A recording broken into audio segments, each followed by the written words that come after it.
Today we wrap up our Unlucky Fucks triple feature with James Wong's death-defying Date with Destiny.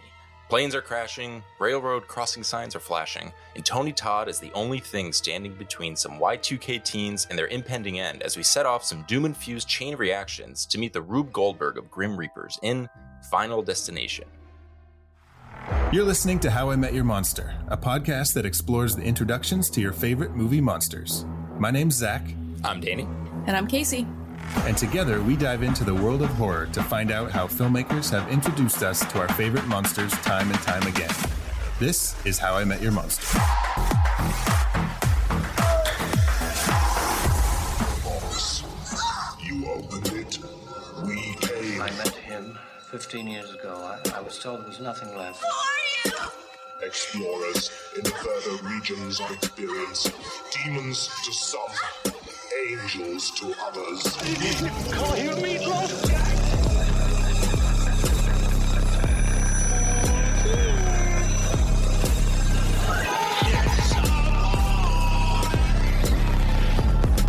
Surprise, Sydney. Come on, don't be chicken shit. Welcome to How I Met Your Monster, the show where we discuss the introductions to your favorite movie monsters. Today, we are wrapping up our Unlucky Fucks triple feature with James Wong's Final Destination. Now, I very easily am confusing him with James Wan. Me too. Who, and I was like, wait, no way. And it was not the same person. James Wan did Final Destination? Yeah. And then I clicked on the IMDb profile and I was like, wait, he created the X-Files, and that was pretty much it. Which, I mean, it's a huge thing, but I was like, wait, I thought he had like only created the X-Files? Well, his name was so familiar to me. I was like, oh, he must have like a huge filmography. But creating the X-Files, very, very talented. But we are not wrapping up this triple feature without a very special guest. Today, we are joined by Candi Carpenter, a wonderful musician and horror lover, maybe? Horror liver for sure. I do love it though. It makes me feel like I'm not alone. I think we can all agree with that. Yeah, thank you so much for joining us today. I discovered your music, I think it was just on social media. I saw some videos and then looked up your album on Spotify, Demonology. Yes, that's it. Oh my God, it's so good. I love it so much. I'm going to gush a little bit here and Jack's just very excited right now. Just Oh, thanks, we're not supposed to Zach. tell you that, but he's very excited. Oh, I'm excited too. There was like a few, probably like 2 months where like I just had it on repeat and it was just like going. And so this might be weird, but like when the little Spotify Wrapped came up, it was just like demonology. Oh my gosh. No, that's not weird. Thank you for listening. That means the world to me. It's like so cool to see that album connecting with folks that, I meet and I'm like, oh, we could be really good friends. Like that's Sure. what I've loved the most is like meeting more like-minded people through the album. Oh, that's awesome. Yeah. I mean, definitely connected with a lot in there. And so kind of why we initially reached out to you to be on the show is that, I mean, we're a horror podcast and there are a lot of horror elements kind of weaved through your lyrics in Demonology. What are some of your favorite horror movies that like, did you grow up with horror at all? Or, if you listen to your music, you kind of know that you were kind of raised in one lifestyle and kind of transitioned to a different kind of lifestyle. So like, was horror a big part of your upbringing or did you find that later? Inadvertently, horror was a huge part of my upbringing because there's really nothing more terrifying than being taught that when you die, you will spend eternity burning in hell. Mm-hmm. So I think Sure. you either develop like a complete and utter distaste for the genre, or it really becomes a part of who you are because it's ingrained into you. I've never seen a horror movie that was more terrifying than the thoughts I had as a child sitting in church listening to my dad threaten me with eternal punishment. And I really wasn't allowed to watch anything all that cool. There were certain things I got away with, like the Power Rangers, for instance. I don't know why I was allowed to watch the Power Rangers with all of the magic in it, but that was fine. Like a couple of the Disney movies, if my dad could justify there being a biblical lesson in there, like The Lion King. Mhm. I think just because of C.S. Lewis and the Chronicles of Narnia, my dad like decided it was pretty much the same universe. Okay. With Because, The you know, Lion King. lions. Yeah, because Yeah. lions, yeah. So I got away with a few things, but then, you know, I started going to friends' houses and watching horror movies and going, oh, this is pretty cool. Yeah. And the first one that really got me, even though it's like, I don't know, this answer, I wish it were cooler, but The Sixth Sense was... What do you mean you wish it were cooler? That's a very cool answer. I'm sorry. I love The Sixth Sense. Okay, Oh, thank you. we love Okay, The Sixth cool. Sense. All right, I do too. I love M. Night Shyamalan and always Same. will. And that one really got me. So then I was sneaking and watching Carrie and Rosemary's Baby and The Omen. I think it was like the biblical horror that was the gateway for Totally. me. And now I love all of it. Oh, that's awesome. Yeah, no embarrassment needed for Thank you. for some Sixth Sense love. We are big M. Night Shyamalan fans here. Are we? Well, That means a lot. I say two of the three of us are big M. Night Shyamalan fans. I'm a but, big M. Night hater, but I love The Sixth Sense. So. How could you have watched was it called Unbreakable? Oh, yeah. Mhm. That how could you watch that movie and hate him? It's so good. Yeah. Okay, Unbreakable was fine. The kids, they called me Mr. Glass. Oh, I love it. Yeah. it echoes through my soul. No, but I totally get it because that's how I was with Scream growing up. Scream was it wasn't my gateway movie because I grew up watching things like I would say Monster Squad was maybe my big entryway into horror. But Mhm. Scream, I would always people would be like, what's your favorite horror movie? I'd be like, well, Scream is like my guilty pleasure. So I was always like kind of shaming this poor little movie that was so good. And so now it's no longer a guilty pleasure. It's just a pleasure. So yeah. Yeah. I love that. I love that. And I'm all about unpacking shame. That's so much about what my album, that's so much of what my album is about. So let me tell you then a very shameful story around Sixth Sense, which is probably why I apologize for myself. And you don't know this about me, so I don't know why I assume that you can see this. But it was an overnight trip I was allowed to go on to see NSYNC perform with some friends. Hell yeah. Okay. And there was a boy on the trip that I didn't particularly care about, but for whatever reason, we were watching The Sixth Sense, and he starts sucking on my thumb. Hey. What? And I just let him do that while I watched the movie. And so I have this weird memory of that.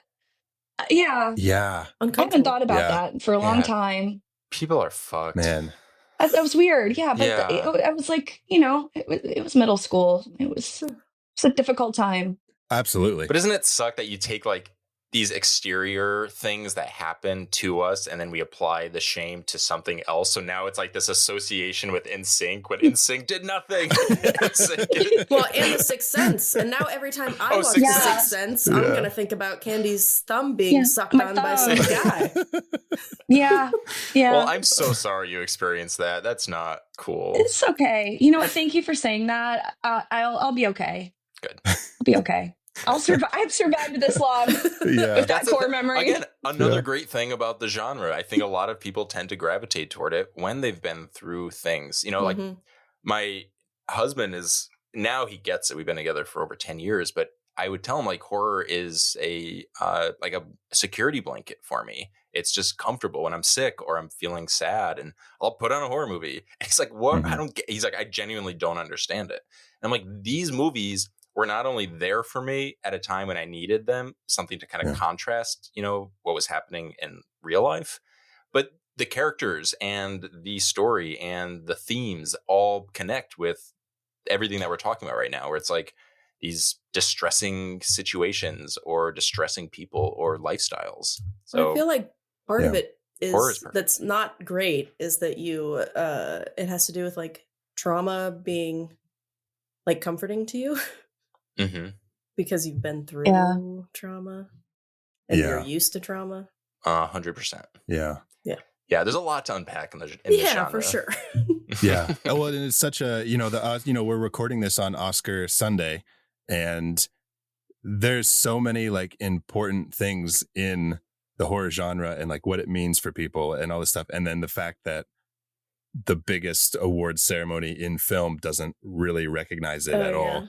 I mean, this year is slightly different because you got the substance going in, but But generally it's kind of just shunned, and it's really sad. It is. Well, The Substance is a comedy. The Substance is not a comedy, Stacey. It's tough. But okay, well, again, thank you for joining us. We are going to talk about Final Destination. And so the newest one this year is going to be part 6? 6. Is that correct? Bloodlines. Okay. Yeah. Oh, that's it? I thought there was a few more in there as well. But part 6 will be coming out this year. Candi, is this, had you seen Final Destination before? I had never watched it. I tend to avoid airplane movies. Okay. Oh no. Because I don't know. I think I like horror about things that I don't like lived. Like I fly a lot for work, and I already am haunted by Alanis Morissette's song every time I board an airplane. So now I have one more bag to take with me. Yeah. Oh, I'm so sorry. Yeah. No, it's okay. It was good for me. Exposure therapy is important. Yeah. Cody's going on a big work trip next month, and he was like, I really want to watch Final Destination. I like those movies, but he hadn't seen this one, and he just so happened to come in like a few minutes after the opening. And he's like, I was like, do you want me to rewind? He's like, no, you're fine. I'm like, actually, that's a good thing. Let's not rewind it. You don't need to know what happened. I went on a work trip to Chicago last weekend, and I was telling my coworker before we left that I had to watch Final Destination, and she's like, you're not watching it until we come home, right? And I was like, yeah. I just don't understand how the plane got up into the sky so quickly. They got right off the plane, and then suddenly, like 30 seconds later, it's exploding. I don't understand. Yeah. I mean, if you're going to take a flight somewhere, you're going to be sitting on the runway for at least 2 hours while you wait. Oh yeah.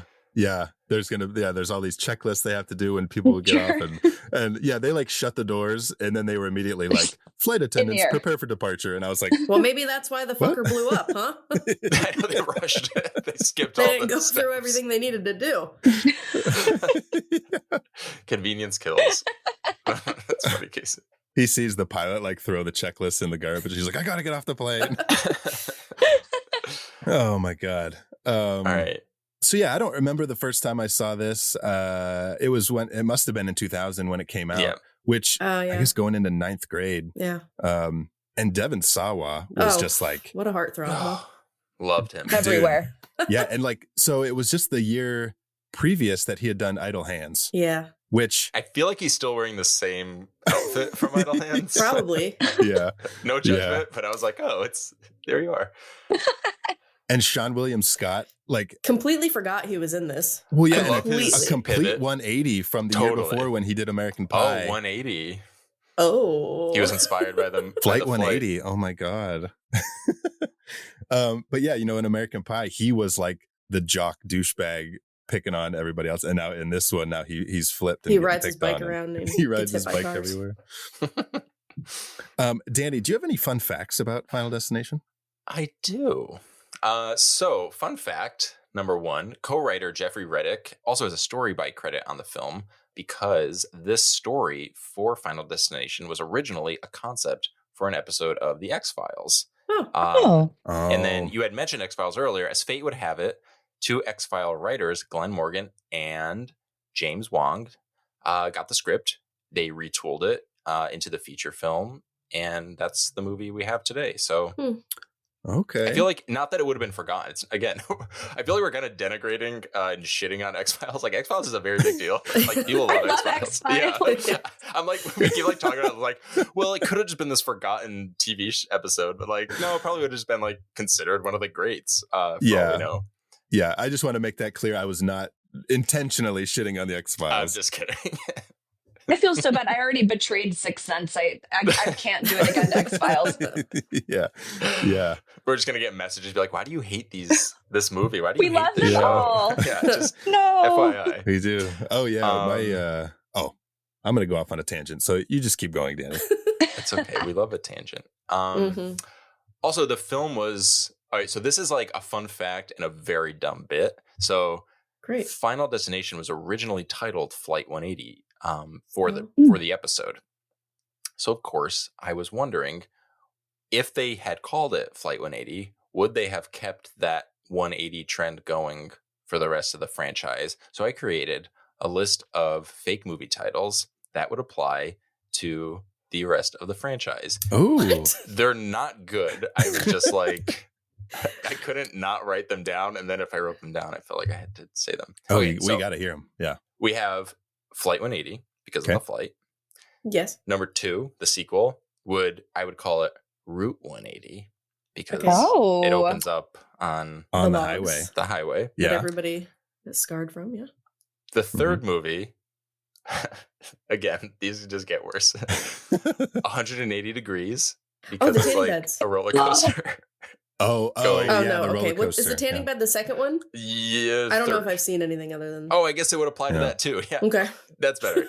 I'll apply that to the. I'll retroactively apply that. The fourth one, Formula 180, has a little spin off of Formula One, which I had to Google. I was like, car racing with number in name.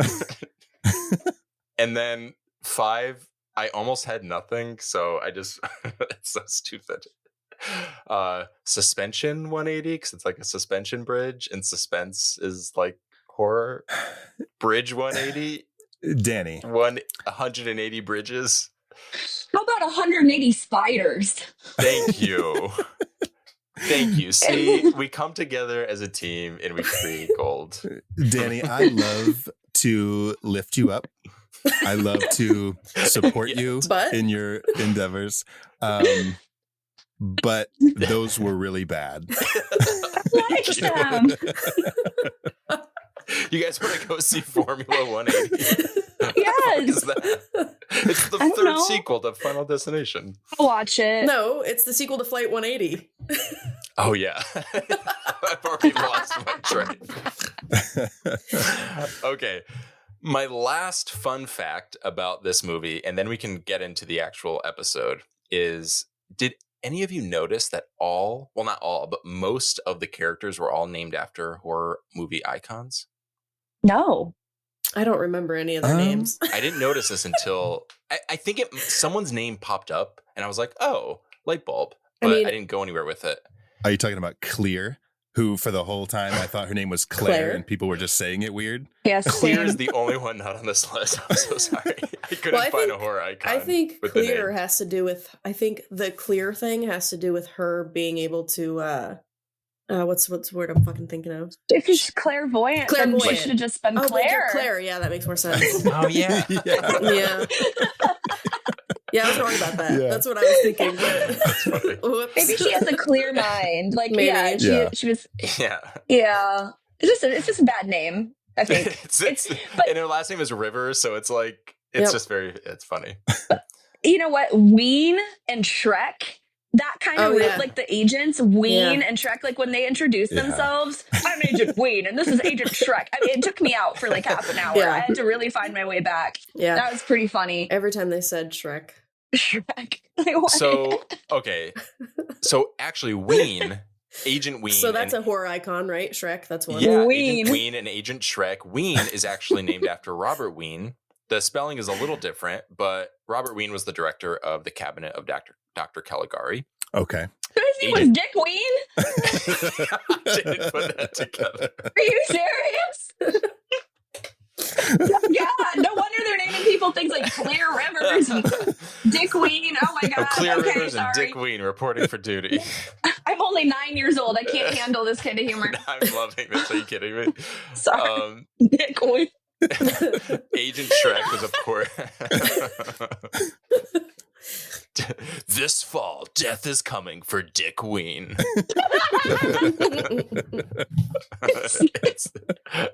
It's so good. We have Agent Shrek, who's of course named after Max Schreck, who played the titular Nosferatu. Oh, not Shrek from the swamp. Okay. Oh, not the ogre. Okay. Yeah, spelling's a little different. And then we have Alex Browning, who is named after Todd Browning, the director of films like Dracula, Freaks, and also the movie that is now like lost to time after midnight, or London After Midnight. We have Valerie Luton, the teacher, who is based off of the famous horror producer Val Luton, who produced films like Cat People, The Body Snatcher, I Walked with a Zombie. Billy Hitchcock, obviously Hitchcock, Yeah, I Psycho, got The that Birds, one. Vertigo. Yeah. Terry is Terry Chaney, named after Lon Chaney, aka the Man of a Thousand Faces, Phantom of the Opera, Hunchback of Notre Dame, also London After Midnight, and then his son Lon Chaney Jr., the Wolfman. Speaking of the Wolfman, we have Todd Wagner, who is named after George Wagner, the director of the Wolfman. Larry Murnau, aka F.W. Murnau, the director of Nosferatu. And finally, which is really weird because this is for the character Blake, who we only meet for like a second who wants to switch seats with Todd and Alex. Yeah. Okay. Who is for some reason, maybe this was just coincidence, but Blake Dreyer, who presumably was named after Carl Theodor Dreyer, the director of the film Vampire. Okay. I did try to see if they, this is grim, but I tried to see if these real people died in the order that the characters died in the movie. Oh, God. But they did not. So. Oh, wow. I was like, how deep does this well go? But yeah. I have a name-related question for you, Danny. Please. Do you think that they named Todd with one D just because of the newspaper exploding in Today? Because Today isn't spelled with so two they Ds? couldn't. Yeah, TODDA. I think they had to. Yeah, that's a good point. 100%. Otherwise, they could have done like a dumber bit than the direction they went with. It could have been like a typo in the newspaper, and he like looks at it, he's like, Todd Day? Todd Day? Yeah, dude, Alex was just like hardcore deep into like plane crashes and all this stuff, how the planes work and all these videotapes about plane crashing. And then he just decides to like masturbate. Yeah. Teenagers, there's man. some things connected. There's some things connected in there that aren't supposed to be. I was like, oh my God. Okay, this took a turn. His emotions were just He's like 17. everything was just firing off. Yeah. Sometimes you can't you've control been through yourself. a lot recently. Yeah. Oh God. They also, why did all the 17-year-olds in this movie drink a bunch of Alka-Seltzer? Yeah, that's never explained, is it? I've never had Alka-Seltzer. Never. Not in my 35 years of life. But all these teenagers are just drinking a bunch of Alka-Seltzer. That's hilarious. Was Alka-Seltzer a sponsor? May have been. Ooh, maybe. Was that a product placement for Alka-Seltzer? Yeah. Well, I love like the girl just gets hit by a bus and then it cuts to him dropping an Alka-Seltzer thing. And he's just like sitting back, sipping on it, watching TV. I was like, okay, this is just your life now, Alex. If she had been drinking Alka-Seltzer, maybe that wouldn't have happened. Yeah. Oh, that's so funny. I did not notice that, but now I can't. Yeah, and Clear drinks it too. Well, are you guys ready to head to Long Island and get on a giant plane to Paris and then get really freaked out and hop off that plane and then watch that plane explode from the terminal? Sure. Yeah. You guys ready? I got my ticket. Oh, no. Candy I'm is ready hesitant. to discuss it with you. Yeah, I'm happy to talk about it. I'm not going to, I'm pretty comfortable right now at my house. You all do you, and I support your journey.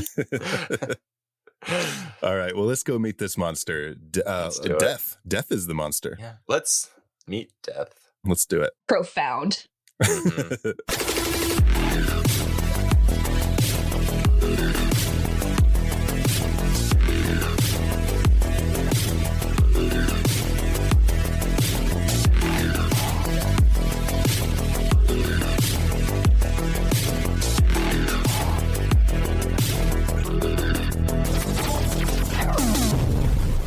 I really want to see the prequel to Final Destination where Shrek is forced to leave the swamp by Lord Farquaad and it goes on an incredible journey to find true love and friendship and happiness. Maybe that's what the newest one will be about. Yeah. It's his origin story. Yeah. Agent Shrek Shrek 5 is Final Destination 0. Yeah, and we'll find out that at the end of this new Shrek movie, he becomes Agent Shrek, and then he has a vision. Yeah, he sees Death. Okay, so this like takes a turn. Let's get this funded. Let's go. This people. episode is now a platform for our GoFundMe to make Shrek 5 Destination 180 0. Final Shrektination. There's something there. Death's design. Okay, so for Final Destination, we have 9 official monster reveals.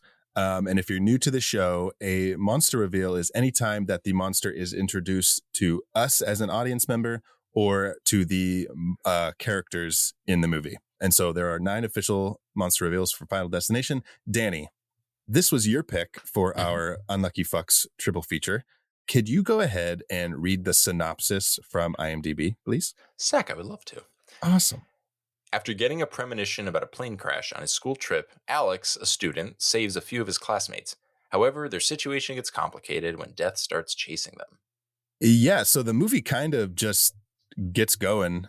Dude, okay. Can you imagine taking an entire group of high school students from the year 2000 trying to speak French to Paris?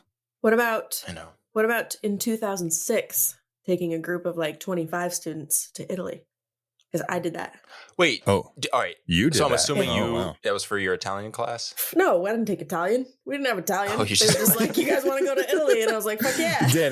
Danny, you forget, you grew up in Connecticut Yeah. where they have I grew up Italian in class in school. Albion. So when I was taking Latin, no, I took Italian, and if you were part of the Italian club, there was a much smaller group. They actually had Italian at your school, you fucking hoity-toity bitch.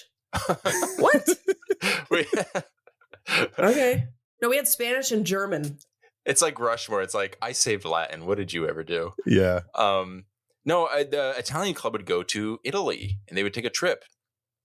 But we got fucked on that because I graduated in 2006. So anything post 9/11, there was just, it wasn't happening. So Yeah. I didn't get to experience that. Yeah, I went in 2006. How was Dang. It was really cool. Did the plane crash? Yeah, no. I'd love to go back. I went to Paris on my honeymoon, just ate a bunch of cheese. Yeah. Never been to Italy, Oh, but delicious. That's yeah, amazing. I can understand the journey. Paris with cheese. Yeah. I'm assuming that's why the kids wanted to go to Paris, was just to eat Cheese. a bunch of cheese. Yeah, for sure. Yeah. Why else would you want to, I mean, go high do- schoolers love cheese. That's Yeah.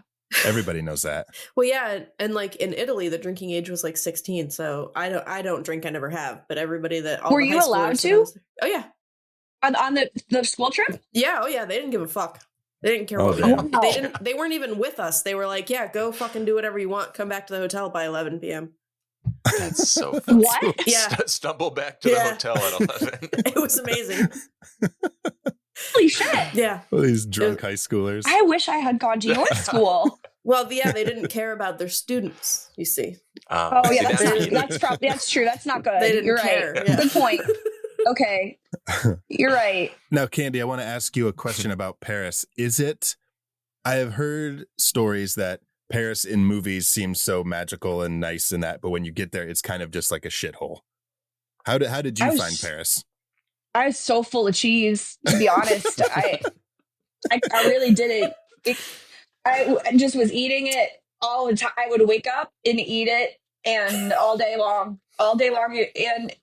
So for me, it was just magical as shit. I was having a great time. This was my honeymoon that I was gorging myself night and so day with nice. cheese as well. That was the choice that I made. hey, That was romantic. And we went to the catacombs Oh fuck yeah, while dude. full of cheese. And you know what they don't tell you about the catacombs is how slippery it is down there. And no. I'm just walking around. I'm autistic and I don't have the best motor skills in general. And I did slip and I almost careened fully into a pile of human bones on my honeymoon in the catacombs. And I did not quite fall in. And I think to myself pretty much every day, like how different my life would have been had I fallen face first into just a pile of deceased Parisians on my honeymoon. Would that be an international incident? Would I be banned from the country and banned from French cheese forever? French cheese. I don't know. And I'm going to have to find out. I loved France. Had a great time. Didn't fall into any corpses. Well, that's how you'd have to introduce yourself. Yes. That's how you'd start every conversation. I'm Candy. Crashed into a pile of Parisian bones once. While I was full of cheese. Can you imagine the album? The second album would be so fucking lit. Maybe I should go back. Yeah. You could have someone push me. Crash into Bones. Let's go. Featuring Z Machine. I'm gonna call them after this podcast and tell them we have a plan. I love this. And Danny so says much. hi. I just picture you on like the top of these stairs, like on like one of those sleds that are just like circles, like a disc, and you're like, and you're like eating cheese, and you're like, okay, I'm ready. Push you into them. That's the alternative tour of the catacombs. Yeah. I'm assuming like that's what the high school students were also going there to do, is have a very similar trip. Of course. Yeah. Right? That's I think so. That's why Todd's dad gave him and his brother like a wad full of cash and put it in his pocket. It's like for all the cheese. Oh, and you know what? That money died on the plane crash. Damn. Oh, that's true. No. R.I.P. we're mourning the money. Our capitalistic. That's what this country has done to us. Hey, he didn't get the kid back. He might as well have had the cash, you know? Jesus Christ. Bummer. And all those Whoppers that got lost when they fell on the floor and they were rolling around the plane. Fuck Whoppers. Man. Is that what those were?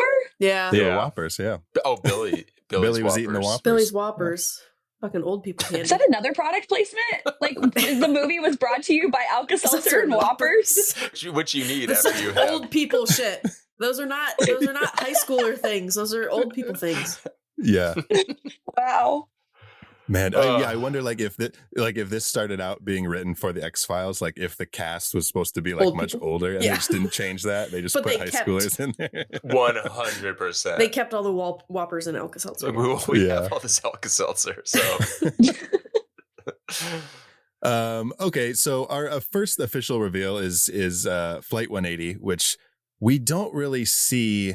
Later in our other reveals, we see like death through like reflections and things. And I didn't notice one in this one. I was looking too. I don't think there was. That was just his premonition.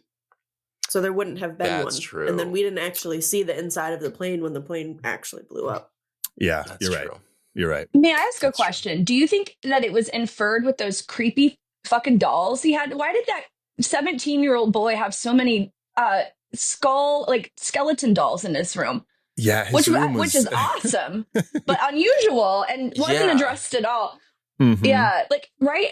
At the beginning he had these like creepy dolls, right? I loved them. Oh yeah, I mad respect, but like that wasn't explained. Right. Yeah, it didn't even it almost didn't fit his personality, I guess, like the way they set him up. Yeah, I agree. Well, that's funny because there's a lot of things in this movie that aren't really explained. Like, I mean, one of the biggest things is the whole idea of Alex and then, spoiler alert, Claire having these like premonitions and kind of being open to this. And like, it's one thing to cheat death, but then to know it's coming. So yeah, I don't know. And maybe we're just meant to just accept the mystery of the beyond. Yeah. As it were. I forgot the tone of this movie was so dark too. Oh yeah. Like there were a few like funny moments in it, but I forgot the overall tone is like really, really dark and disturbing. Mm-hmm. Which I enjoy. Part 2 pivots very much.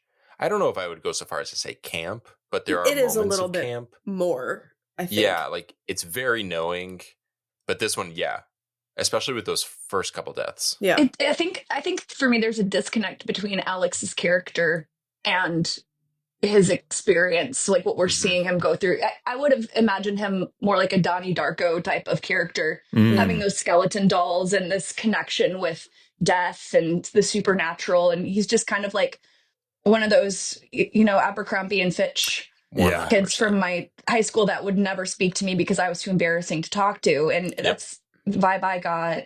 Yeah. That's such a good comparison. I wanted to see a drama club kid going through this. Yeah. 100%. Yeah. The Donnie Darko comp is so good. Like someone who even if we don't like know this character that well, just like aesthetically, just to kind of give us some indication of like their lifestyle and like how they present themselves and like at least some kind of like curiosity about death.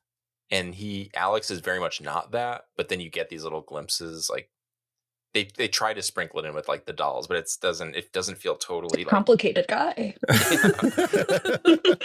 Well, yeah, if Clear had been the title character, yes, they had swapped because she had like the whole thing with her dad who lost his life and all this stuff, and she very much reminded me of Clea Duvall's character from The Faculty, 100%. where she's just like, you know, kind of 100%. moody and crash and burn. Crash and burn.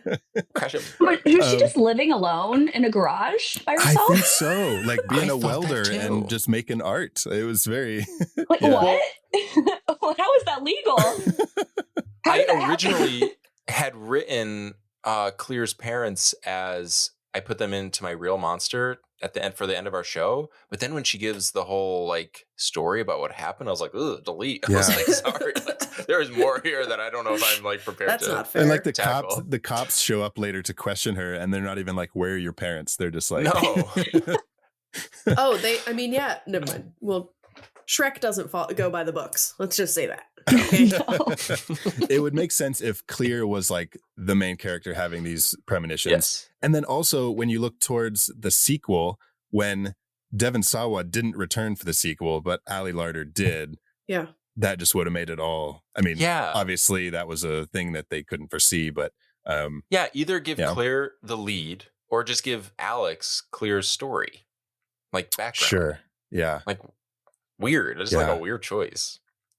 Yeah. But like Candi, to your point, maybe even this was 2000, maybe like producers were just like, he needs to be mysterious, but he has to also be really cool, and he has to be popular, but he has to be. It's like they couldn't. He wasn't quite figure popular out. because the popular guy was the guy that drove the car.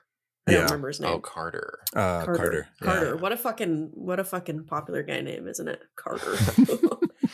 So why wasn't he popular? What happened? Like I would have loved to know, because he looked like the popular kids in terms of like the dressing and doing all of that. Right. I don't know. To fit I thought in. I thought he was just a very average guy. That's what I got from him. It was just he was a very average high schooler. I mean, he wasn't a jock, but yeah. It seemed like he got along with most people until like they weren't picking on him or anything, and I don't know. Right. Yeah, it did seem a little out of character Until for he was him a to be freak. the one. Yeah, until he was the freak with the premonitions. Freak. One thing that I was confused about was Todd on the airplane, who has this big thing with Alex about using the bathroom before they get on the plane so that the popular girls don't go into the bathroom. And then when he gets on the plane, he starts talking to the popular girls and he's like, actually, I have a urinary tract infection. Oh, yeah. That's such a good point. Dude, what are you doing? You're giving yourself away. What's happening? He's just a dumb dummy. That's so funny. It was funny. I was like, Todd, come on. Oh, That's hilarious. Todd, sweet Todd. And those were his sweet last. Todd. Well, those weren't his last words. He got off the plane, but Oh, they were true. close to. Close They to could it, have been. I have a urinary That tract was infection. the last thing that the girl that he had a crush on heard about from him. Oh, Yeah, that's true. She died thinking about Todd's urinary tract infection. Just before the plane explodes, she's like, God, I hope Todd figures that shit out. Oh God. All right. Well, speaking of Todd, speaking of that bathroom scene, this is when they introduce the first of the John Denver songs. Yes. Rocky Yeah. Mountain High. Yeah. Yeah. Which becomes like a through line. That John Denver's full of shit. Dude. So yeah, John Denver, who famously died in a plane crash way too young. My mom is such a huge John Denver fan. And I remember when we were kids, like when that happened, she was so upset. And then when Casey, to your reference just then, when Dumb and Dumber came out and Jim Carrey makes that joke about John Denver, my mom was so mad. Stephanie, chill. But yeah, man, John Denver is really good. Candi, as a musician, are you a John Denver fan? No pressure. But... I love a lot of John Denver songs, and it might have been too grotesque, but like they didn't use Leaving on a Jet Plane at any point, did they? Yeah. Right. No, it was just Rocky Mountain High. They just kept reusing it. Yeah. It feels like a missed opportunity, but maybe that would have been too grim. Sure. Yeah, maybe the John Denver estate is like, listen, it's like, you can use a song, Yeah. but this is it's too good. So I guess what we know about death, one of the main things we know about death as an entity is that it is a huge John Denver fan. Yeah. So much so that it took him. Yeah, actually, Death didn't realize that there was a correlation. He didn't know he died in a plane. He's just like, I just love John Denver, so I'm going to cue it up every time I kill. Well, it was funny that, like, you know, we're talking about Alex's character and like how he doesn't really fit the mold of the things that are happening. How does he know? Like, is he a John Denver fan? Which seemed weird because he was just John Denver died in a plane crash. Like, well, I guess this came out in 2000. Maybe that news was a little bit more relevant. I guess I don't know. I think he died in like the early 90s. I think 97. 97. Oh, okay. All right. And you know what? Your mom can't be mad because Dumb and Dumber came out in 1996. Dumb and Dumber. Yeah. Okay, that's fair. I'll have a talk with her. Yeah, let her know. Let her know. Okay, so you know we were talking about Todd and his bathroom hangups, and oh, and then he dies in the fucking bathroom. No pun intended. Oh my god, he died. Oh yeah. So that's so. Oh yeah, he poops twice in this movie. 33 minutes. Todd has 2 moments. This poor actor, like reading the script, like. Oh. I still remember. So I don't think I've watched this movie in over 20 years. I don't think I've seen it since, like, you know, it came out.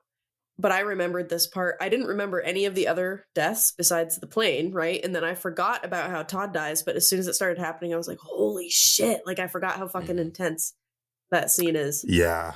And, like, his eyes, like, the bloodshot, like, a blood shoots through his eyes. Oh, my God. But yeah, this is our second official reveal. This is Todd in the bathroom. And so, like, death was the toilet water. I love that album. That is one of my favorite albums. My favorite John Denver albums of all time. Death was the toilet water. Yeah, beautiful. Well, I think the thing is like what I thought was really interesting because we do get Todd actually sees you mentioned this earlier, Zach, about how like death kind of appears in this movie as like this kind of shadowy figure kind of wafting by.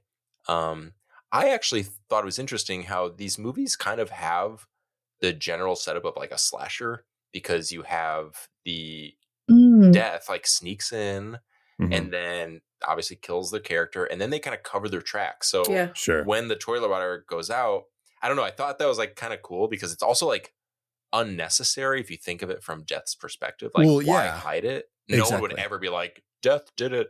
Like, you know. No, but they wanted it to seem like it was a suicide. That's true. Or Death wanted it to, I assume. Death wanted it to seem like it was a suicide. That's actually a really good point.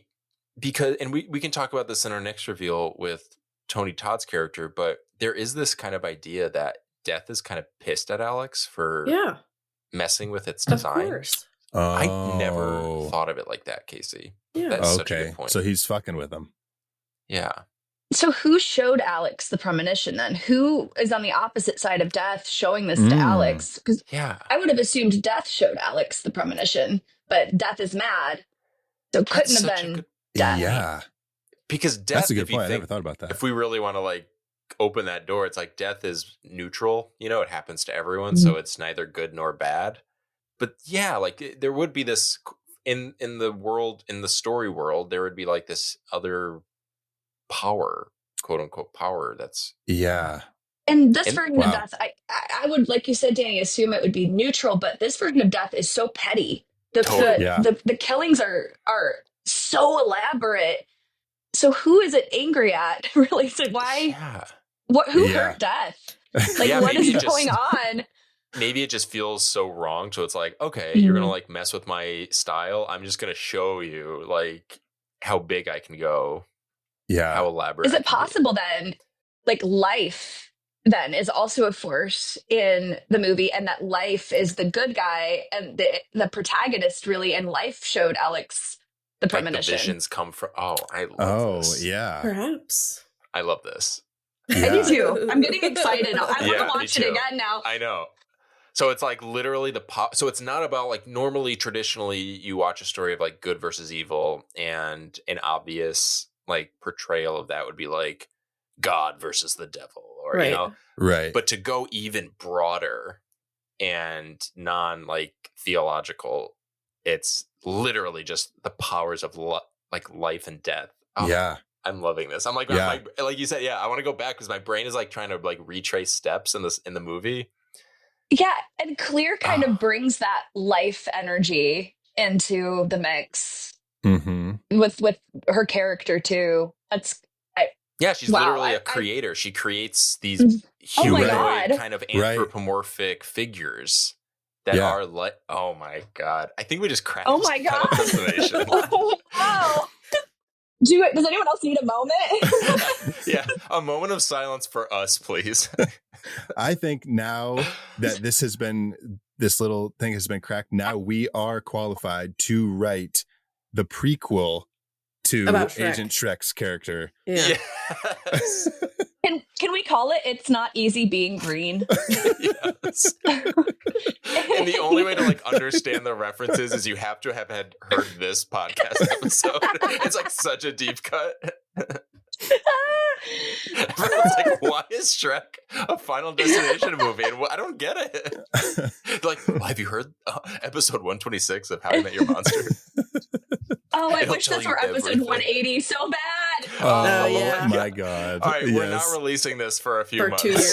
That's a few months. It'd be a few years, Danny. Yeah, it's going to take us a little while. We'll do like a lot of episodes really fast. Just to make up for it, yeah. That's so all funny. talking about the Shrek prequel movie. Yeah. Yeah. Candi, you need to come back on. We will plan it. 180 will be Shrek 5, the Final Destination sequel, prequel. Are we just going to do like one of those radio performance readings where we all play a character? Oh, yes. Can write it together. Wow. Oh my God. Yes. I'm obsessed with this Yes. so much. Yes, consider me booked. The day is blocked off. I'm in. Let's go. Thank you. Okay, we got you. You're welcome. Thank you, Danny. Oh, I love it. Okay, well let's jump to our next reveal, Tony Todd. Since we're talking, I was about to say, how do you beat that whole sequence? But I mean, Tony Todd is like R.I.P. First of all, R.I.P. an icon. Tony Todd, amazing horror legend. Yes. He like comes out of a cave in this fucking funeral home. Did you guys pick up on that? Because it's Tony fucking Todd. Like they break into what I would assume is a normal funeral home.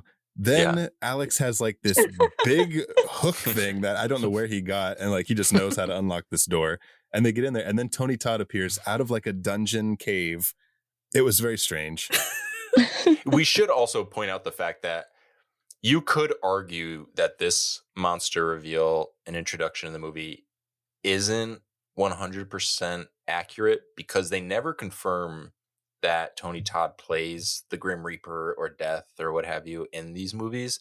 However, that theory has been posited by many fans. He does tend to show up. I mean, he's a mortician, so he shows up around death. He's very wise.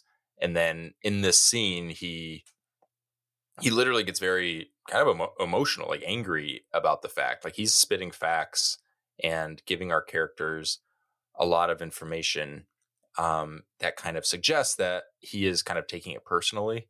He has this great quote where he kind of explains things. He says, "The risk of cheating the plan, of disrespecting the design, could incite a fury that could terrorize even the Grim Reaper. And trust me, you don't even want to fuck with that Mac Daddy." He says Mac Daddy. I love that he says Mac Daddy. So I think we're all in the same, we all agree that he is Death, or at least close enough. Yeah, when watching it again last night, I didn't put that together, but I mean, when you go back and talk about it, like how he was acting and how he tells Alex, like, "I'll see you soon." Like, it does really fit the mold. And then how he shows up in the sequels again and again. That's what I was going to say. He's in the other ones too. It kind of solidifies that fact. I love him. And he will be in Bloodlines. It'll be, I don't know if it's his last on-screen performance, but he will be in the movie. Okay. All right. But he filmed it though, right? Before he died. It wasn't, they're not like recreating his likeness. That really bugs me when they do that. Yeah, I don't think they'll do that. Okay. But I could be wrong. I'm going to jump to our next reveal, which is Terry catches the bus. Fucking asshole. Oh my God. Cruel. Sorry. Poor Terry.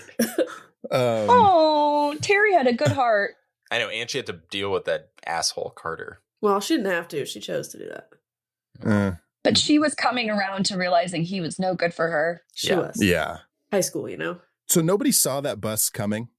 Zach, you never see death coming. I mean, Like, they were all looking Alex in her. did, right? yeah, Alex Oh, yeah. saw it in Right. the window, but He saw it in the didn't window, think but- anything of it. I mean, that bus was barreling through that town. Yeah, that's why you didn't see it. Came out quick. Yeah, I guess tensions were pretty high, so maybe they just weren't.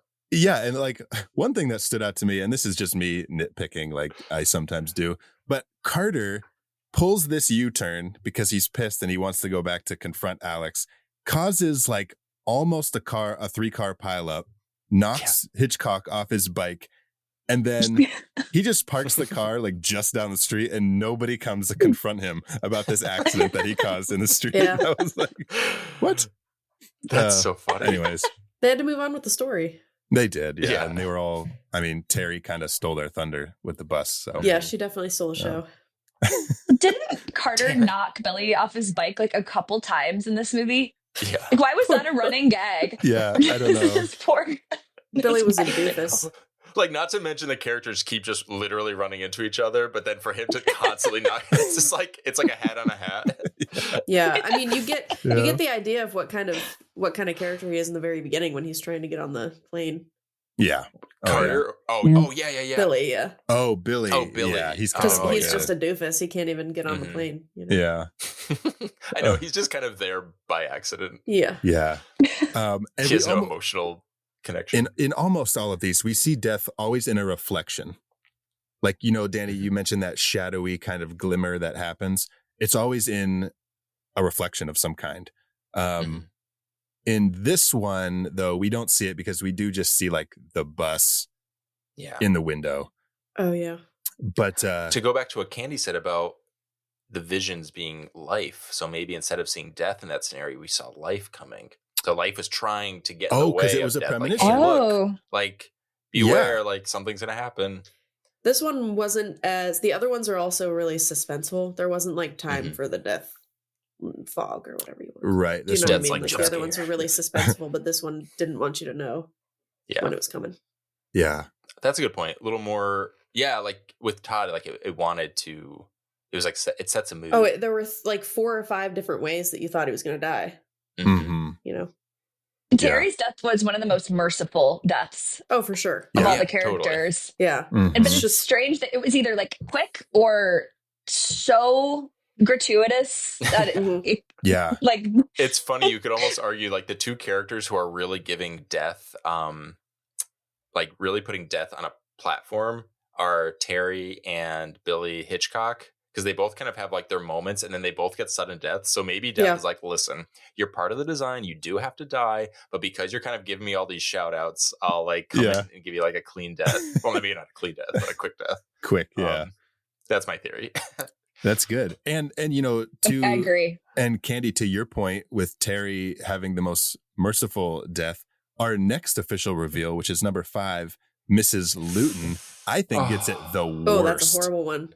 Poor For Miss sure. Lou. Oh my You know, god. On the complete opposite end of that spectrum, I think she gets it the absolute worst. For sure. And, you know, we Oh. see death in the reflection of the tea kettle. It kind of shimmers through that. We get Rocky Mountain High playing on the record player, which she finds in the Yeah, closet. she turns that on. That's her fault. But And there's another creepy doll. Is there? Why there's a creepy doll while she's packing up that's kind of just like laying there in the living on her room couch. in the foreground. What is with that? What What is the that? significance of these creepy dolls that are never addressed? Well, maybe, okay, maybe a super stretch, but we were talking about Clear, the whole idea of life and like playing with people and like creating. What if like the whole thing of dolls and marionettes and it's like life and death are kind of, or maybe even Alex is kind of playing with people's fates. So the idea of I playing mean, he with is straight a up. toy is just Oh, like yeah. a literal, like kind of subconscious thing in the background. like holding the strings. Yeah. Yeah. Dang. Wait, Pinocchio, a character in Shrek, coming back for Shrek 5. Is Pinocchio death? Have you ever seen the Mysterious Stranger animation? It's a claymation movie. No. It's like a short. And it is It is one of the most disturbing things I've ever seen in my life. I don't want to give you any more context. Just check it out. But it has something to do with like creating life out of these dolls, out of these puppets, sort of. Okay. And Ooh, check it out. Okay. Absolutely. Okay, Mrs. Luton, she pours her tea. Then she realizes that it's like in a school mug. School mug, thank you. And so she just like throws it on the in the kitchen. As you do. And then fills it with ice cold vodka. Yeah. Which, okay, she doesn't realize that that's gonna bust the glass. I would have not thought to do that. Well, no, maybe not do that. But if she freaked out about the mug, why did she use the same mug? Because then she said, "Get over it." Oh. After she did it, she's like, "No, you're fine. It's just a mug. Get over it." So she's forcing herself to drink alcohol out of the mug to make herself feel better. Which just plain vodka, just straight vodka. Yum. Which drips into her computer.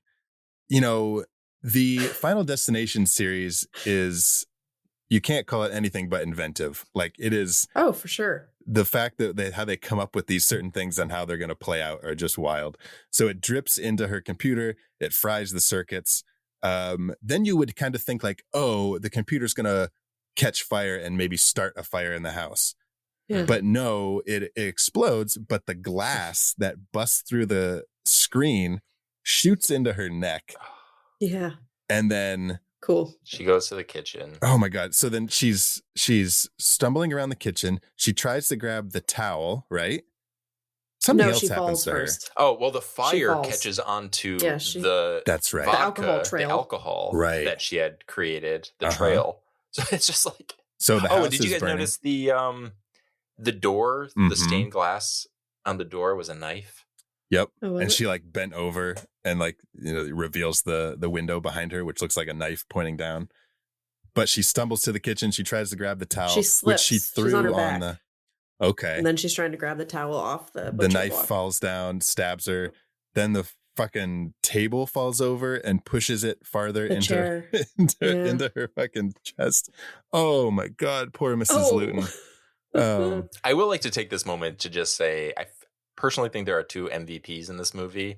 One of them is Devon Sawa, who gives a pretty incredible performance. And the other one is Kristen Cloke, who plays Miss Luton. Oh, yeah. She was good.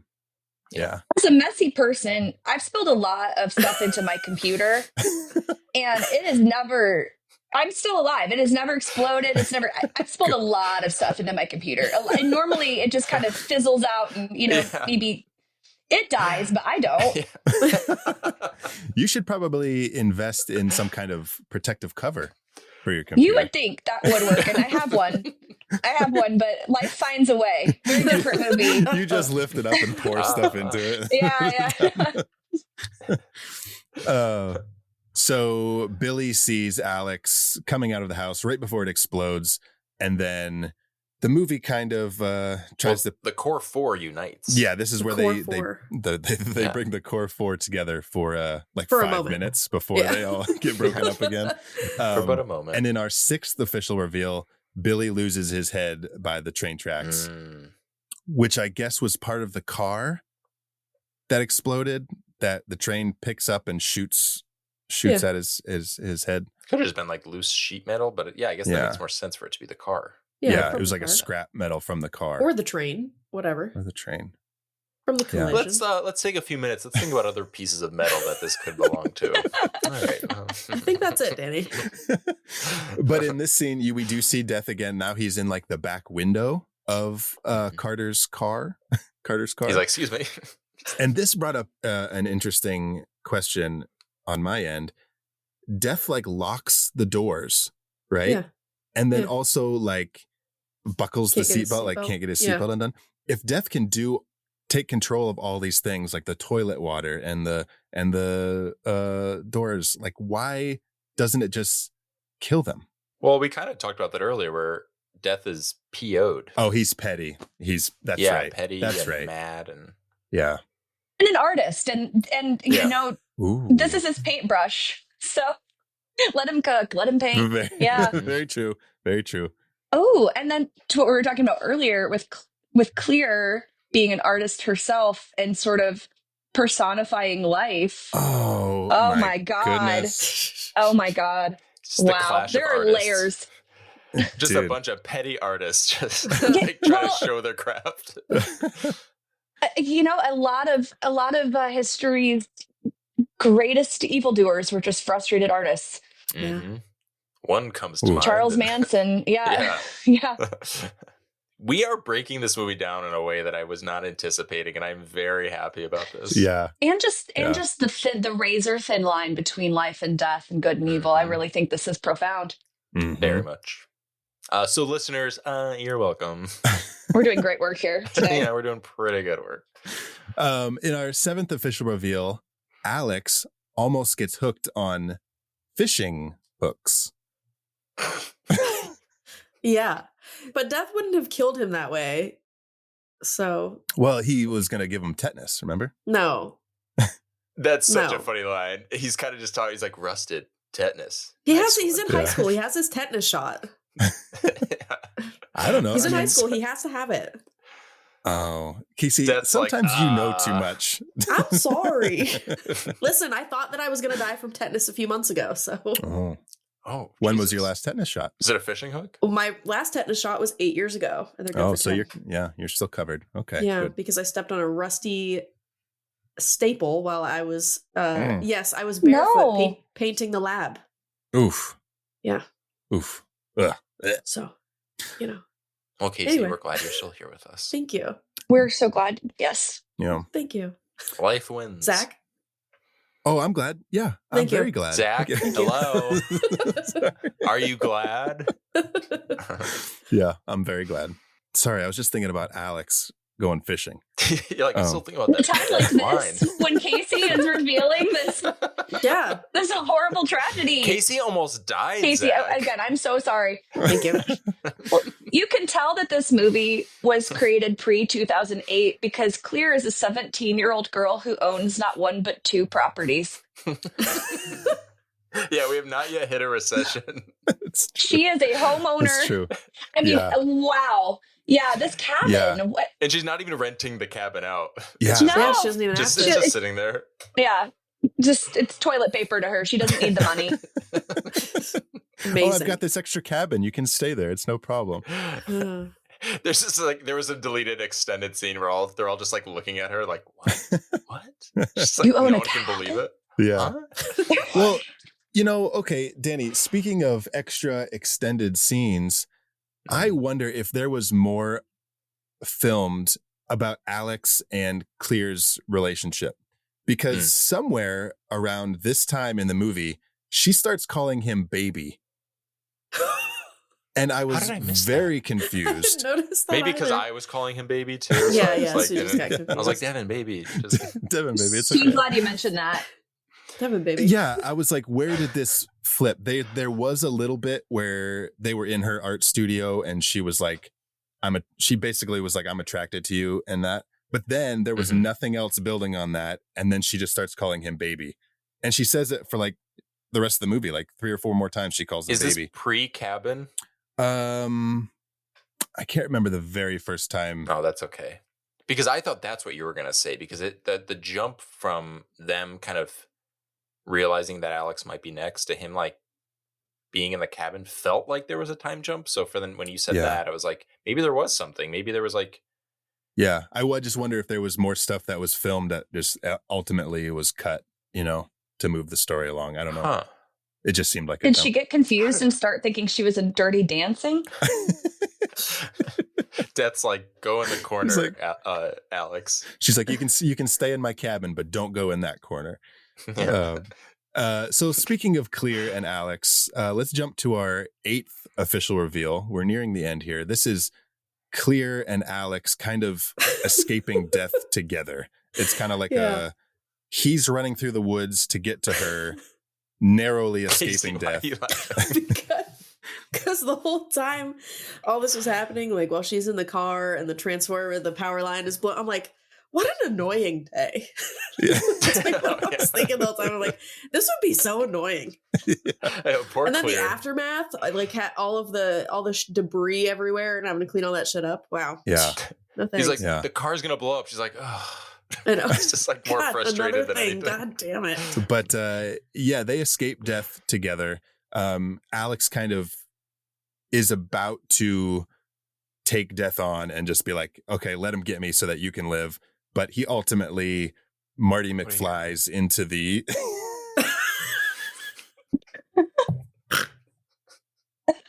yeah, he Marty McFlies back into the garage and survives. And then all of a sudden, 6 months pass after they escape death, and all of a sudden they don't assume that death is coming for them anymore. Yeah. Which was a little bit of a jump for me, but we go to our 9th and final official reveal where Carter gets a sign. Now they're just going to Paris by themselves. They're just eating cheese in Paris, about to head into the catacombs. Oh. Yep. It's a good day. Crash into some bones. A good day. Yeah. And Alex has to bring up the fucking map again about Death's plan, and they all start getting upset. And then I would too. A vibe killer. Yeah, like we thought it was Alex. 6 months. yeah, totally. Alex is like, so how about death, guys? Yeah. They're like, ugh. Yeah, Carter says something like they're about to toast to just being alive, and they're like, I'm glad we're finally here. I feel like something's missing. And my brain was like, oh, how about like all of your 37 classmates? Your 37 classmates that you guys just left on the plane. But yeah, in a, just like we've seen throughout this whole movie, Death does a string of events, and Carter saves Alex's life, but then ultimately takes his place when the sign comes back and Kills him. and nails him. Yeah. I love how the guitarist is playing Rocky Mountain High, but in French. So it's like a little like, Oh yeah. but then you I hear him didn't say notice that. Colorado. Yeah, it's so, Oh, wow. Nice. so it's like just subtle enough. And I think it's only either know clear because or I Alex watch knows. everything with subtitles. Me too, Casey. I read it on the subtitles. French guitarist sings Rocky Yeah. Mountain High in Yes. French. Yeah, and that is, I mean, literally, that's where the movie ends. That is Final Destination.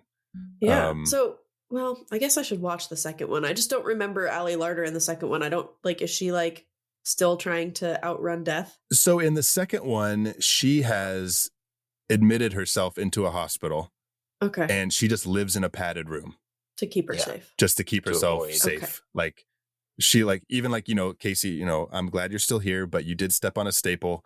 Like even to like that smallest thing, she's like removed all the staples. Like there's nothing allowed in this padded room. Right. And My dream. Interesting. I Well, know. see, I'm wondering why live? What are you doing there? On a big mattress? It's on a big old mattress. amazing. You're not, like you can't see other people. You can't, you know what I mean? I Like, think Great. that's like her arc, spoiler alert, but that's her arc in the story is like, what is the point of being Yeah. alive if you're not Yeah. living? So then Yeah. this other group of people are being cursed by death. They cheat death and then they come to clear for like assistance. Yeah. They're like, we need your help. You survived this before. And then she ultimately is like, okay, I will leave my padded cell and come help you. And The second she walks out of the room, a bus just hits her. It's just Shit. a Terry death, just inside the hospital. The bus goes through the hospital. Yeah, Terry's driving the bus. death is like, yeah. I'm so slow to this, but death's design is literally like art and creation. Oh my I'm God. just making this like connection to Oh that. my God. Right? Danny, you should write a Like- Shrek movie. Hey, I'm totally qualified Wow. now. That's mind blowing. Right? This is, I'm loving It this. does, like, on our show, this happens quite a bit where Uh-huh. some of us might come into an episode like not really loving a movie or not really whatever, but as soon as we like start talking about it and like somebody brings up an opinion or somebody brings up something they notice in the movie, we all kind of start to be like, oh man, like, do I love this movie? Is this a Yeah. perfect This Yeah, movie is I so do. good. I love it. We discover things that the writer didn't even realize. That's right. So James Wong, just go back to the X-Files. We love the X-Files, okay?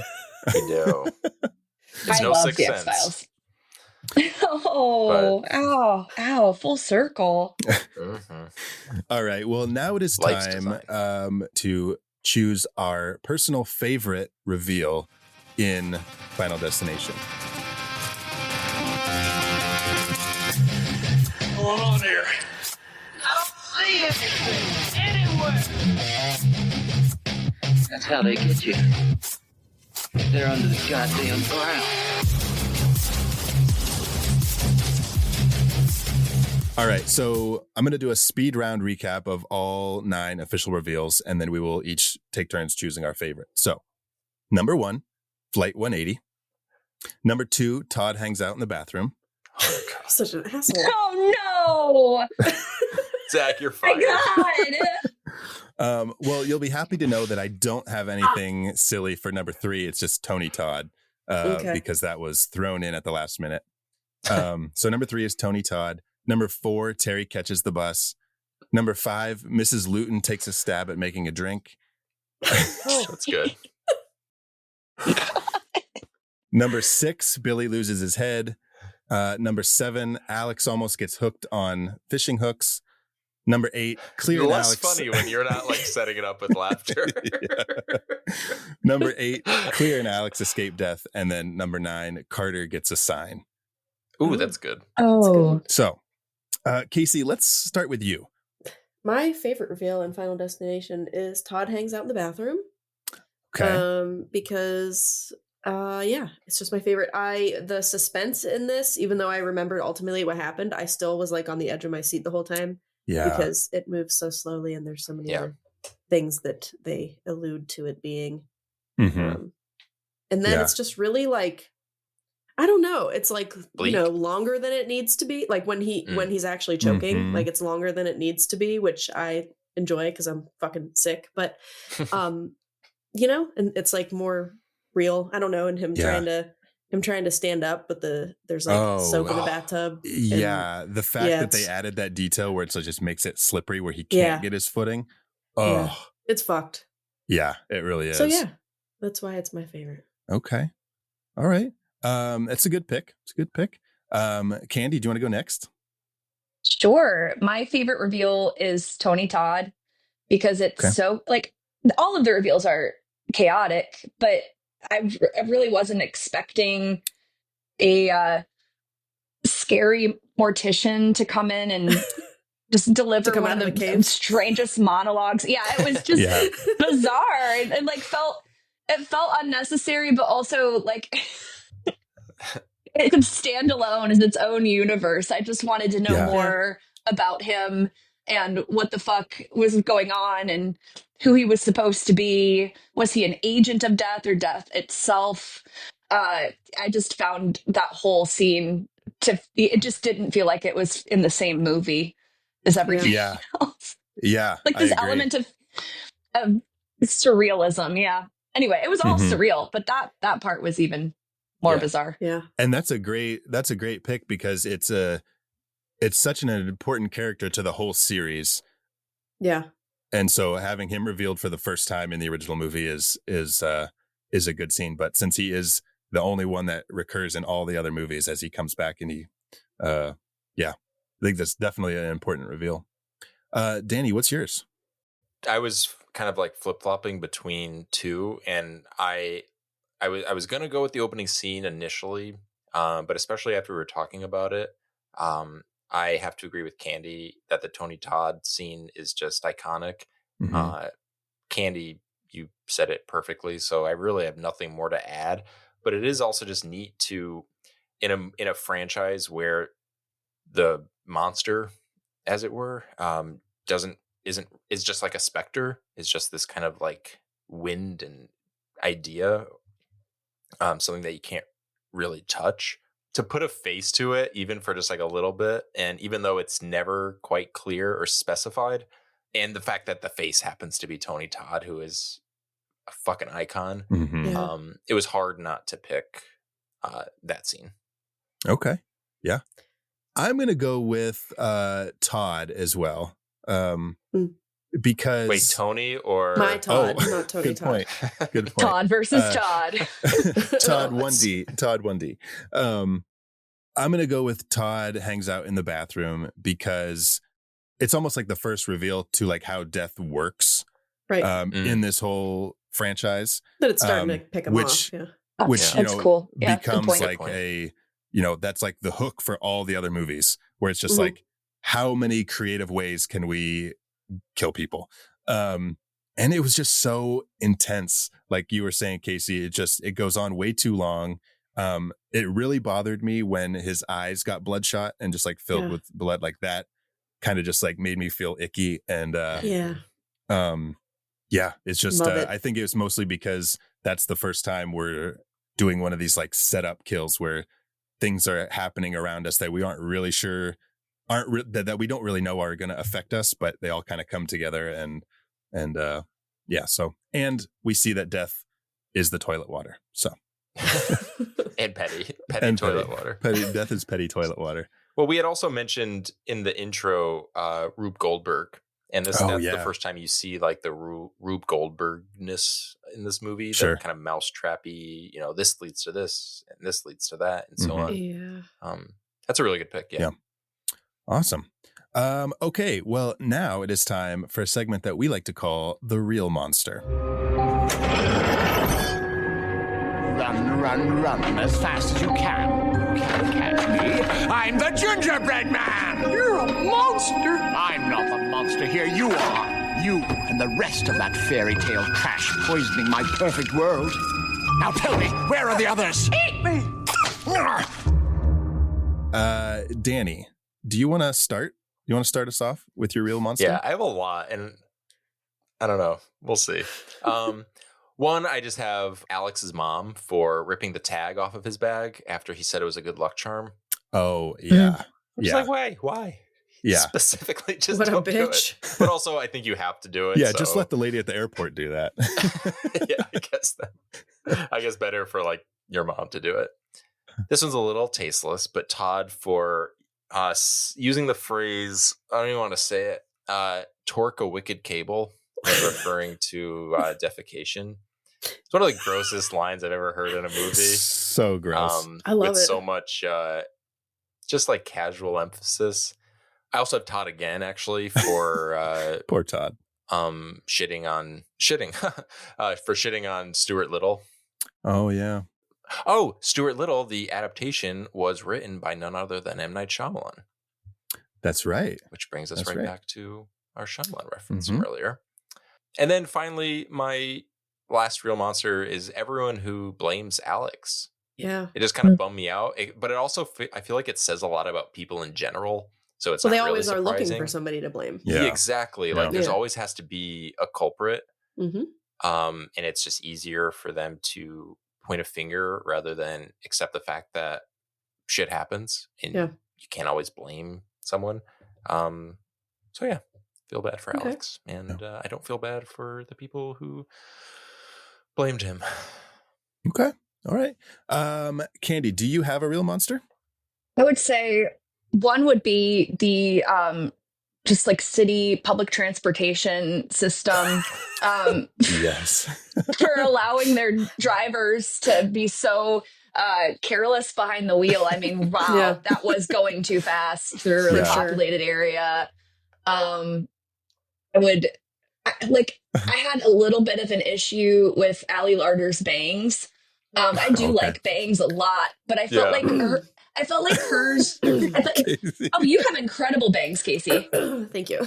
I love your bangs, but I felt like Ali Larter's bangs were just never really quite laying the right way for me. Like they were curtain bangs, but they were always kind of like flopping out instead of off to the sides, which I feel like on a big budget Hollywood film, they could have probably done something about that. But Ali Larter is beautiful. Also, just like the general fashion sense of so bad. The entire movie. The way everyone was dressed, I think that was a crime. It's the early 2000s. Mm-hmm. Yeah. We were so lost. And just the lack of cheese. Yeah. There definitely was not enough cheese in this movie. There's so much emphasis on Paris and not a single morsel of cheese. I got no cheese, and I got some cheese. I got the like figurative cheesiness that sometimes accompanies horror, there but was not a sense of cheese, an air of cheese. but an no air cheese, literal but cheese. nothing to really sink my teeth into. No. Yeah, those are my villains. Inedible cheese, yeah. Yeah.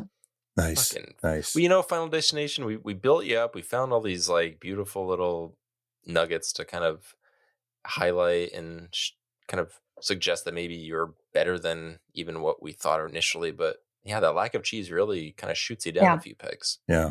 And yeah, well, maybe if there had been more cheese, I would have understood why the teenagers needed the Alka-Seltzer. Exactly. Like the story, like they're setting That's themselves true. up for these great moments of cheese insertions, and we never get any. Cheese insertions. None.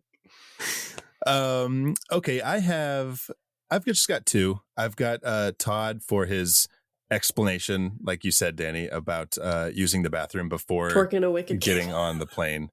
The whole thing was just, you just need to go to the bathroom. Just go to the bathroom. Like, don't worry about it. Just go. You don't have to make it a thing. And then I have, which this wasn't actually in the movie, but it's people who clap when the plane lands. Mm-hmm. That's true. Oh, but they were clapping when the plane took off. Oh, maybe that's why They were clapping when the plane took off. They're like, Okay.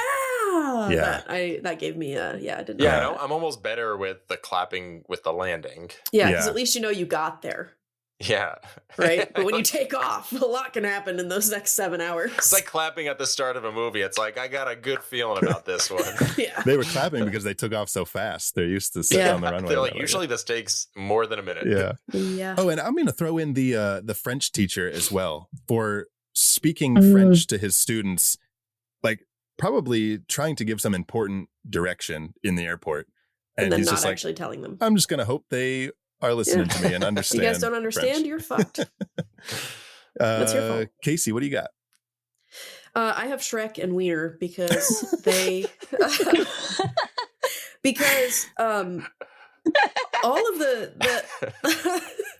the high schoolers, they were 17 years old, so they were all minors. Oh yeah. And they were questioning, like they questioned Devon Sawa without his parents around, which is illegal. Wow. That's true. So that's what I had. That's such a good point. Casey, we don't give out prizes for this category, but I think you just won. Yeah. Well, thank Shrek and Wiener, they take True the crime.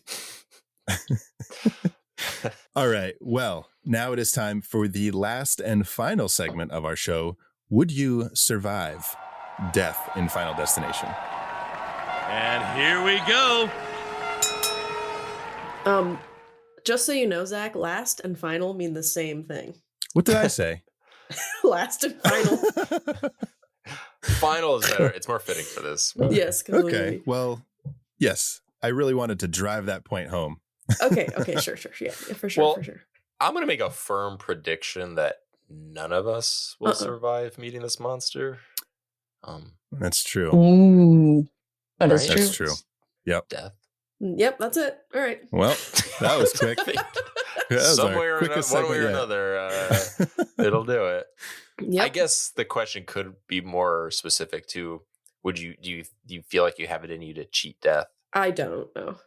No. No. Yeah, I don't think so. I'm too either. anxious. Whatever. There is the theory of quantum immortality. Ooh. That in the multiverse, there's always a split possibility in which you survive. And so instead, I think I'm getting this right, but instead of dying, you just kind of like shift over to that other reality. Oh, okay. So you never experience death. Things just keep happening. Whoa. Maybe that's what like deja vu is, or like when you have like a memory, but you're like, you can't quite place it. Maybe it's because you've already lived. Maybe. Yeah. Yeah. I heard a good theory about deja vu where it's like when you have deja vu, that's when like some of your timelines are intersecting. Like, right. That's the same moment you've had in another timeline and they're crossing over each other, but then going different directions. And like, that's that moment of deja vu. Candi, you just made me feel infinitely better about like mortality. Yay! Because death is just like scary sometimes. I know we're not supposed to be like afraid and it's inevitable and all that stuff, but like, I don't know. The idea of being finite is kind of scary. It's scary, yeah. You just made me feel much better. I'm not as informed on this subject as I would like to be. I want to learn more about it. I just recently watched a video about this. So hopefully we're not going to discover this is some like deeply problematic theory that I've just introduced to the podcast. And I'm so sorry if that is the case. I do not condone or endorse any views that I have actually physically said myself. Yes, we're all learning. It's like they say on Gorley and Russ, we're lovers, not experts. We're interested in things. We're not experts in it. So yes, I'm interested in things. Yes, and we're here to defend you, Candy. If someone says anything to defame you in any way whatsoever, we're bringing out the pitchforks. I'm very confrontational. Absolutely. I'm here for you too.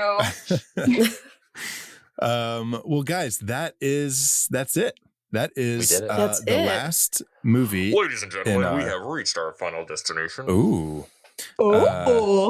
Nice touch. I just came up with that. It was pretty good. It was really good. That's it. That is our last feature in our Unlucky Fucks triple feature. And I think it was a good one to go out on because this is just some really bad luck. Now we are announcing our newest triple feature titled Rotten Eggs.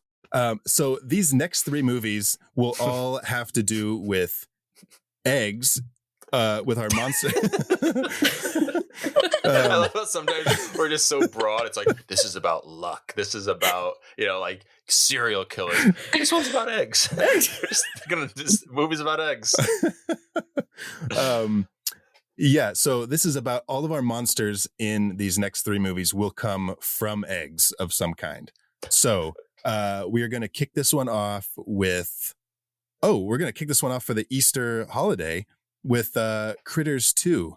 Casey, what's our second feater in this egg triple feature? Our eggy triple feature.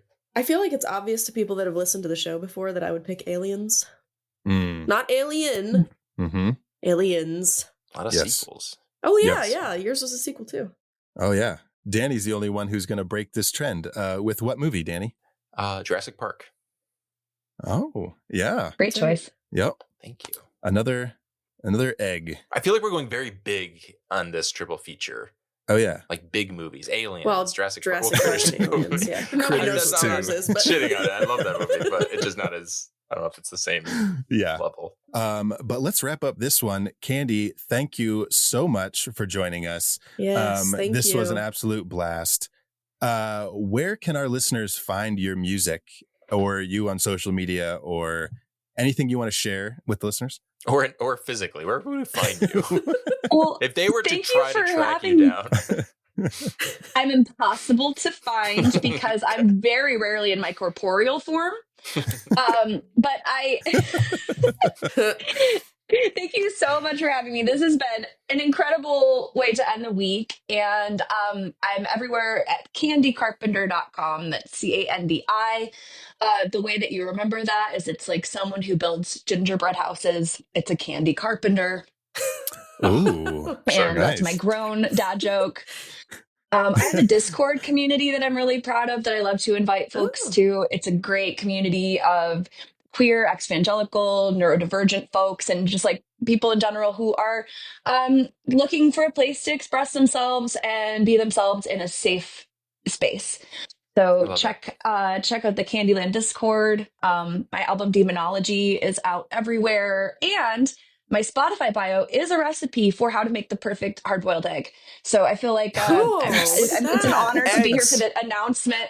Yeah, of two of my favorite things, eggs and dinosaurs. So I'm very excited to continue to listen to your show. And Danny, Zach, and Casey, you're amazing. So thanks again. Ditto, this was great. Ditto. 100% ditto. Thank you so much. So yes. Fun. And listeners, we will make sure to put all of that information in the show notes so that you can have easy access to all those places. And so you can go check out Candy's work.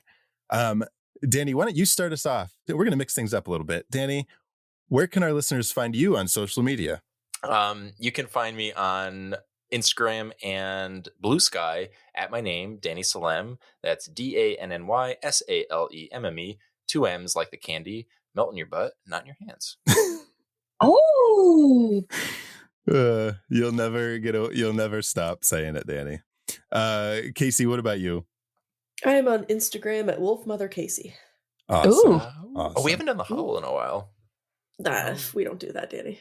Don't try. Oh, thank you, Candy. And you can find me on social media at Zach Winsick. Listeners, thank you so much for joining us. Make sure to subscribe on Apple Podcasts, Spotify, anywhere you find your horror movie podcasts, and make sure to tune in for our newest triple feature. Now, thank you all for listening. Now go meet some monsters.